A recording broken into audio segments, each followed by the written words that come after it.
everybody, to Illuminate and Navigate Ready, a journey of emotional resilience. I'm your host, Brandon, and we're coming at you with our final episode of our Navigating Substance Use series. So in this one, we're going to explore the exciting and fun world of psychedelics, and look at some different ways, benefits, some risks that may be associated with it, as well as I'll share some of my experiences, both good and bad, because I've certainly had both, with those as well. So it's exciting to be wrapping up the series. This is one that I enjoyed, just because obviously substances have played a big part in my life, and a lot of good parts and bad parts. Mostly going into bad and putting me in a really negative space in my life, and being in active addiction, and having to rely on that stuff all the time for everything. It didn't matter what I was doing, what I was going through, whether I was celebrating something or trying to numb or run from something. Substances would just always had to be there. And the moment I woke up, I started using until the moment I passed out from whatever it was that I was using that day. And so, exploring the different aspects of alcohol and weed and opiates, and kind of how, there's risk to all those. There's benefits to all of them as well, if you're having an honest conversation with them, or there's just, they bring some good into our life, whether that is, drinking socially, smoking with some friends, taking care of some pain, or, physical or mental. And usually they start out in good moments, right? I mean, that's kind of what draws us into it. That kind of gets us experimenting. We had fun here, so we're going to push it a little bit there. And for me, as I pushed those boundaries, I found myself pushing them further and further, until I eventually just got tangled up in that whole world, and eventually, luckily, made it out and got clean.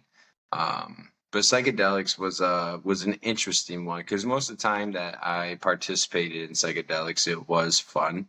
Although I did have some various panic moments in that, as well as an extremely awful and bad trip, for one full experience as well. So we'll kind of get into that a little bit. But I wanted to just start off this one by talking about, some of the positives about it. And now with psychedelics, obviously they've been around for a long time.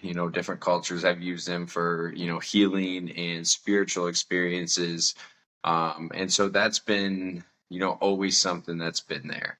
And I think more recently it's gotten to the point where it's kind of like marijuana. It's being looked at more. It's being looked at more of an option for different things. And I know they've had clinical trials in trying to find different ways of dealing with or healing from, anxiety, depression, PTSD, addiction.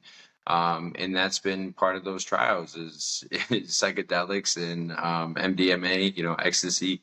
And so they're trying to find some benefits to that as well. Obviously in a very controlled, guided experience, which is important probably to have a fun or healing or successful trip on psychedelics. And so not only is it that aspect of it, but obviously more and more people have been going to that. I've heard a lot more about microdosing as time has gone on. I'd never really heard that when I was kind of in that lifestyle and using it. It was just like, oh yeah, let's trip, let's take some acid, some mushrooms, whatever it may have been at the time. But I know more people are using and going into the microdosing for healing as well, or feeling more connected to themselves, to having that more spiritual or magical experience as well, opening up so they can see different things from a different perspective. And so there are a lot of benefits, and they're looking into more benefits of it in that realm of it. And so it can just bring out, a different view on life. It can bring out creativity. It can bring out, that insight that maybe you didn't have before. And I know as I experienced that a couple times, um, it changes your whole perspective. Obviously everything's a lot more vibrant. Your senses, almost every sense, it feels like it's heightened at least, or that's been my experience with it. And so everything's just a lot more intense, and you see things, and you view things from a different perspective. And I remember one time just looking at myself, and it was a moment in life where I was struggling a little bit, and I remember hearing, don't look at yourself in the mirror while you're tripping. Well, I did that, and it was just, I couldn't quite understand what I was looking at, and I didn't know. I couldn't describe myself in that moment. Even though I'm physically looking at myself, I think I saw past that physical aspect of it. And it was really, there was a lot of doubt in my life. I didn't know who I was. I didn't know where I was going. And as I looked back at that experience, that's what it felt like. Like I was looking at, and I wasn't sure what I was looking at. I wasn't sure what the goal of me looking at myself was. And so it really tied into just being lost in that moment. And, you know, every time I had fun with it, I was doing it with friends. I was doing it with people that would, bring fun to it. That would, so I remember one time we planned for it. We bought all this like Play-Doh and markers and just all this colorful stuff. And it was a really good experience. It was a really vibrant experience. And it always felt like coming down from that and coming back to reality, because that's really what you're doing when you're coming down from a trip. It just felt like I was on like a week or a 2 week long vacation. It's so exhausted. I felt so exhausted coming down from it. I felt so just beat and tired. And but it was also that feeling like you just experienced something out of this world. You go on a trip to Disney World for the first time. You go on a trip out of the country for the first time. And when you get back from that, you realize what you just did, and you realize how awesome that was, and how you got to do things and see things that maybe you didn't before. And that's kind of how I always felt coming down from a trip, or at least a good one. It was always that like magical feeling of wow, I'm tired as hell, but that experience was really cool. Um, and when I did that, like I said, I was always with friends when it was a good time. I was in a better mindset in those moments, and that's a really important aspect of having a good experience. Which is why if you are going to try it, I would definitely recommend more of a controlled environment, more of a guided environment. I know there's a lot more of those, like I said, with the research that's been being done into it, especially if you are finding yourself struggling in a way of healing. That could be an option as well if you're doing your research, if you're looking into it. I would never say just jump into that without knowing what you're getting yourself into, without knowing the people you're around while you're doing it, and without being in the right frame of mind, because it can really send you in a scary loop, which I'll get to in a few minutes of how that experience was for me. But to do it with the goal of healing and a goal of just kind of being able to look at your problems from a different perspective, or find a different understanding to your problems, I know is a really big part of that healing process. So if you are going to go into it, doing research and having that controlled environment is really important. Um, and just being in that right right frame of mind. I know my best experience with it was I was at a music festival down in Tennessee, and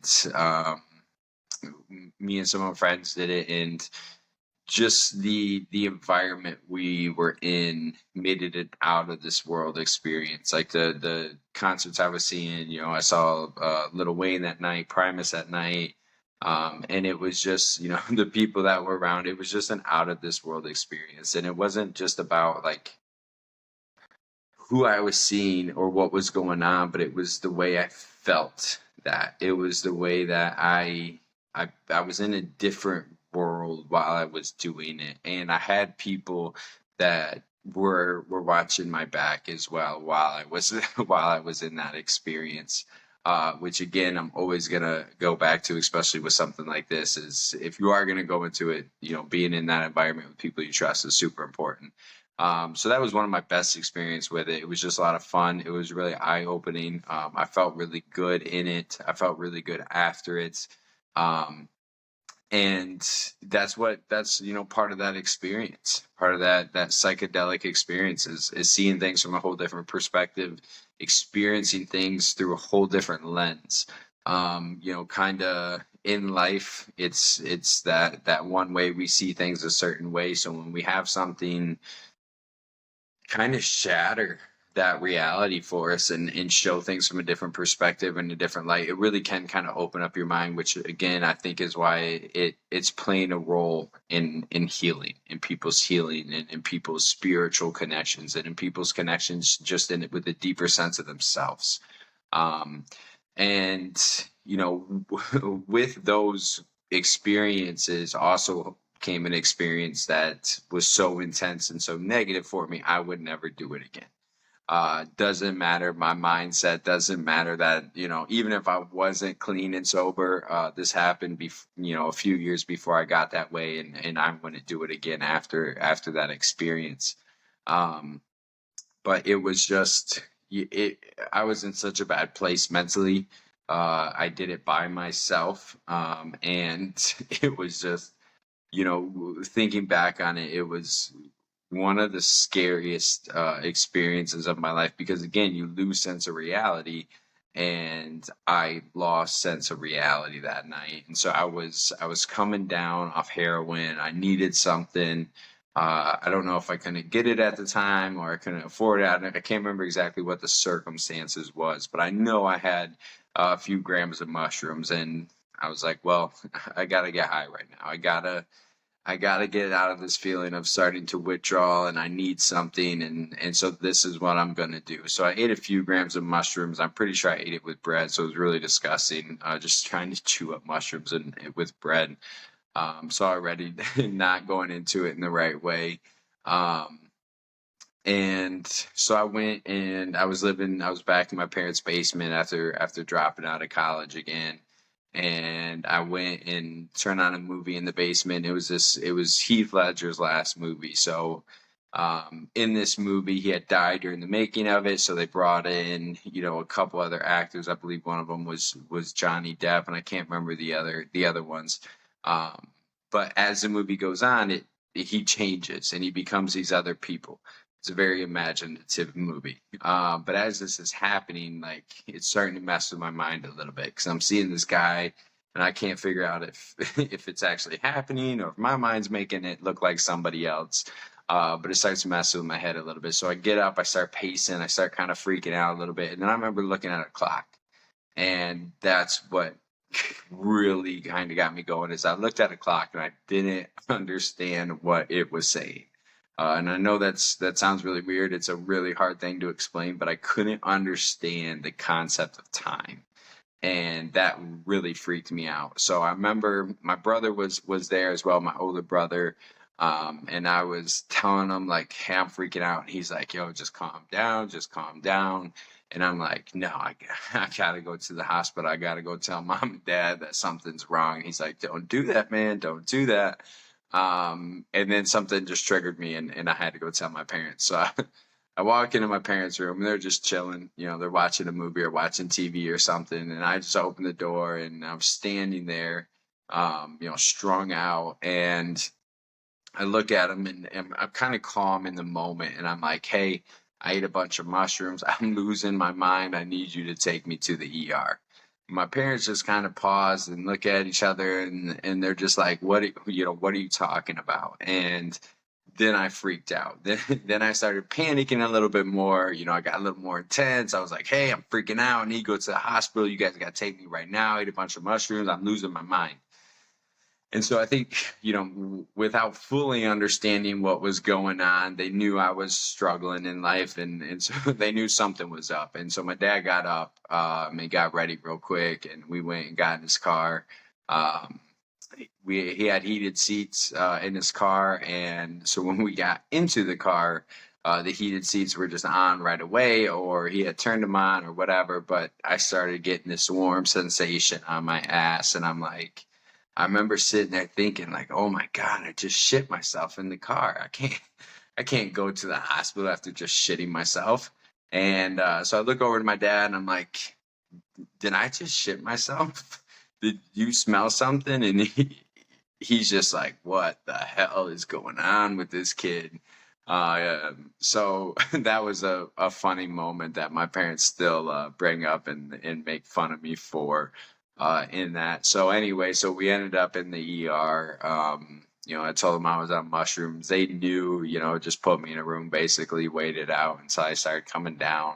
And I remember just being in there, and I really, the trip had put me in this place where I was in this hospital where I really thought I was getting admitted to a mental ward, and I really thought I'd lost my mind, because I didn't know, I couldn't understand the concept of anything. I was freaking out. I didn't know where I was, and it wasn't until after a couple hours of being there I started to come down, and I really started to just realize what just happened, and knowing that I overdid it, knowing that I freaked out, I had a panic attack, knowing that I just basically told my parents that I'm still in this really bad place. And it was a really embarrassing moment, with the doctor and the nurses coming in and out, and they're giving me the papers for drug addiction as I'm getting ready to leave. And um, it was a really humbling experience, and just realizing like how far down I've actually fallen, and to experience that in a different sense of reality from a different perspective was really eye-opening, and really tough to kind of swallow and handle as I came down from that. And so that was kind of my last foray into psychedelics, because after that, it was just, I was too scared. I was too scared to do it. I didn't want to end up back in that place. I didn't want to end up freaking out like that. And even sometimes, like, I still get these panic attacks when I think about it too much, and I think about the headspace that I was in, or I see something really trippy. I know with the Tom Holland Spider-Man's the second one with Mysterio, that scene where he starts putting them in a head trip and puts them in all these different places.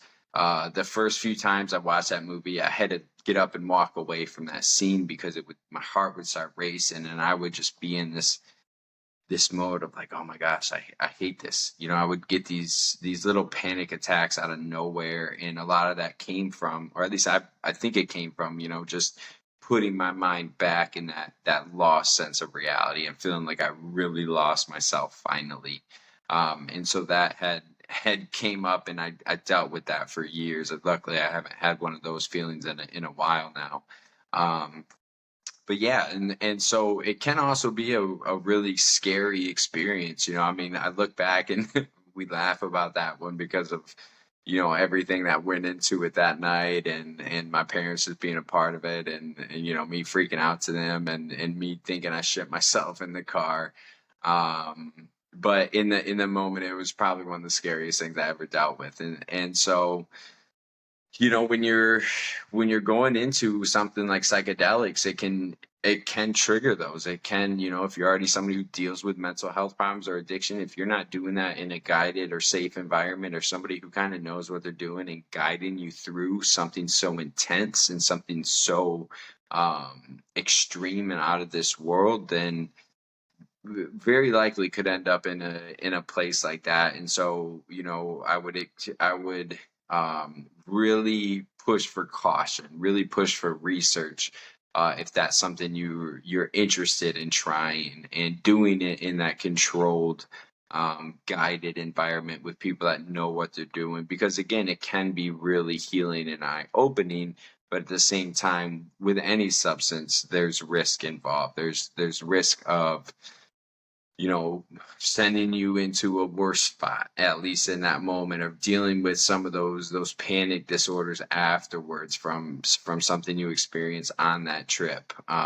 So again, you really have to kind of weigh those negatives or those positives, and then the risks that are associated with them. And I think if you can do that in a controlled environment, or in something that you really need to try and experience, and in that controlled, guided environment, maybe the risks aren't as high as if you were just to go on the street while you're dealing with some other emotional or mental or problems, and you're just buying it from somebody and going to take it by yourself in a basement. Probably not the best idea.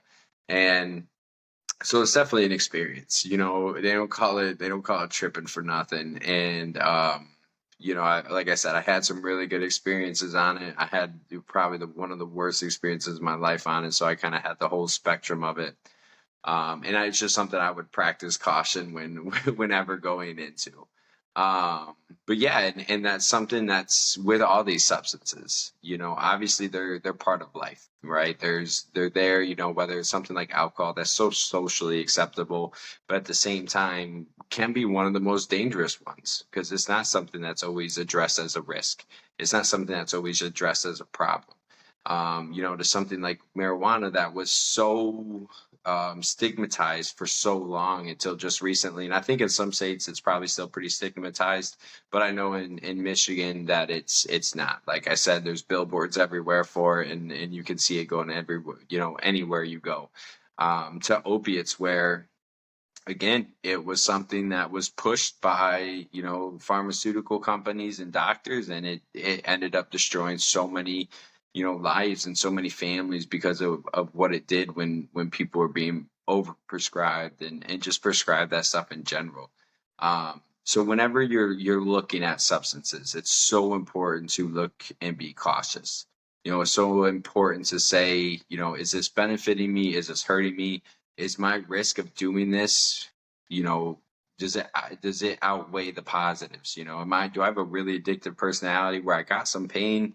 Do I want to take these opiates that were prescribed to me, or do I want to take some Tylenol and not take that risk? So that's where it's important to kind of look at all those things, as we go through life. And I think, the reality is that the education is important. I think they tried DARE when I was growing up, and I think looking back on it, it's super unsuccessful, and then nothing happened from it because they put everything on the same level. They said, this is bad. This is it's all bad. It's all going to destroy your life. And when you try something for the first time and it doesn't destroy your life, and it's actually a lot of fun, or it kills a feeling you were looking to kill, or it exuberates a feeling you were looking to heighten, then you're going to just go and find out for yourself. And so I think finding out your own education, finding out what you're doing, what your risks are, what your benefits are, and making those informed decisions. I would say, obviously, coming from somebody who's addicted to a lot of substance, I would always preach more cautious or more caution than anything else. I saw what substances did for my life, and although I did have a lot of fun on them,